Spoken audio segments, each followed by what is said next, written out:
What is going down, everybody? My name is Jacob. I have been a diehard Detroit Pistons fan since 2003, and I'm eager to see this team getting back to playing winning basketball. Last night, in the first round of the 2024 NBA Draft, the Detroit Pistons went ahead and selected Ron Holland with the 5th overall pick.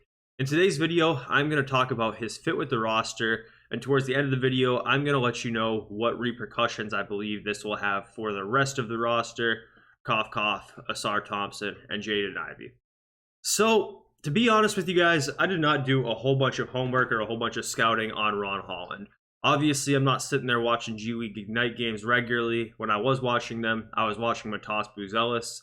Out of the prospects that we are rumored to have connections with, guys like Cody Williams and Matas Buzelis, those guys did have shooting concerns. Cody Williams, he shot a good percentage, but on pretty low volume and had a slower shot. Matas Buzelis did shoot a lower percentage last year, but the mechanics looked a lot better than Ron's, and he also did have a very good three-point percentage in high school. So out of everyone who was kind of in that zone that we were looking at, Ron Holland definitely is the worst shooter, and it's not something that's a very well-kept secret that the Pistons are lacking shooting in a big way. So when I'm looking at Ron's shot, it doesn't look great. The mechanics aren't good. It's not one fluid motion. It's just a shot that needs a lot of work structurally, in my opinion. I'm big on form. I'm big on mechanics. I think that's a better telltale sign than looking at these small sample sizes from one and done prospects that maybe shoot 93s or something like that in their freshman year of college or their 1 year pro experience. So just looking at his shot, I'm not a big fan of how it looks. Of course, that's not the only thing that matters in the game of basketball, but it is a huge issue for the Detroit Pistons right now, and he does nothing to solve that.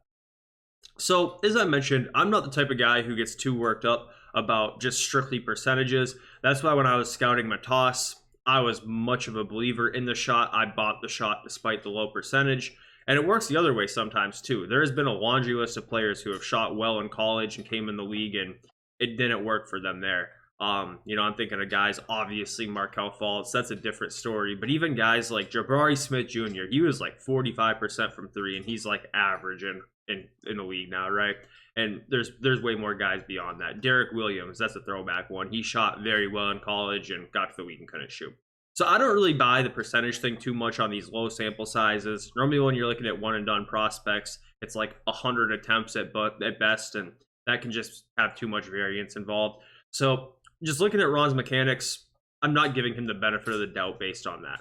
The other thing that scares me a lot is what you guys see over here on the very bottom of this chart, and that is the bad misses. 23 out of 99 attempts were considered bad misses. A bad miss is a shot that's considered either an air ball, hit the backboard before it hit the rim, just complete bricks, right? And you see that a lot with Asar. That's what scares me the most about Asar. Asar's three-point percentage is scary enough as is at like 18%, but what scares me about it is the amount of times that he airballs or just completely bricks. That doesn't give me a lot of hope for the shot getting fixed, and definitely not very soon. So Ron Holland is a complete non-shooter. Is there enough minutes to go around for Asar Thompson, who is a non-shooter, for Jalen Duren, who is a non-shooter, and Ron Holland, who is a non-shooter? In my opinion, no. Especially considering that Cade, it's not rocket science here. Cade is the type of guy who thrives in space. Cade is the type of guy who would be best suited to have maybe not a heliocentric offense, but a type of offense where the floor is very much spread for him so he can receive his pick and rolls high and get to his spots in the mid-range, and the players who are playing in the gaps can't help down and collapse as easy. So I really don't understand this pick. I mean, I guess I do understand the pick. The pick is, this is the guy who they think has the most talent available, and they're not going to go ahead and just draft for fit this high in the draft at this point of the rebuild. And I get that, but what that means is I think Jaden Ivey or Asar Thompson or even maybe Jalen Duren are going to be out of the door. I really do.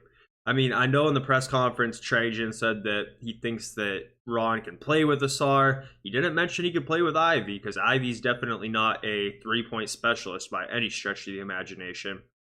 He said that he thinks they can play in different units and both be effective, but honestly, what's he going to do? Come out and say no? and then just like make other teams aware of the fact that these guys are getting shopped.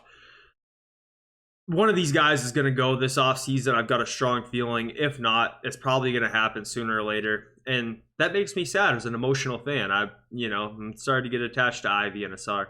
And I think Duren's probably the least likely of these guys to get moved off of, just because, I mean, he's a bigs typically are, not as concerned with their shooting ability. But out of these three guys that we drafted with our 5th pick in the last 3 years, Asar Thompson, Jaden Ivey, and Ron Holland, those three guys don't help make each other better. And if we ever do want to get to the point where we're actually winning some games, you just can't have that much overlap in skill set. So I do think either Asar or Jaden Ivey is going to go ahead and get moved. Apologies for my alarm going off there. But yeah, that's pretty much the moral of it. I think one of these guys, Ivy or Asar, is going to get moved. Nevertheless, I'm excited to see what Ron can do in Detroit. I'd be lying if I said that this was the guy that I wanted, but I'll definitely warm up to him. I think that there's a lot of untapped potential there, and he could be a very good player in the future. It's just tough where we're at right now, guys. It's tough where we're at. It's been hard. I ain't gonna lie. It's been hard to be a fan, and it would have been awesome to see the Pistons maybe trade back, get more draft capital, and then take a guy who maybe fits the core a little better. But that's not what we did. So we move. Let's see how this works out. I appreciate y'all. Go Pistons.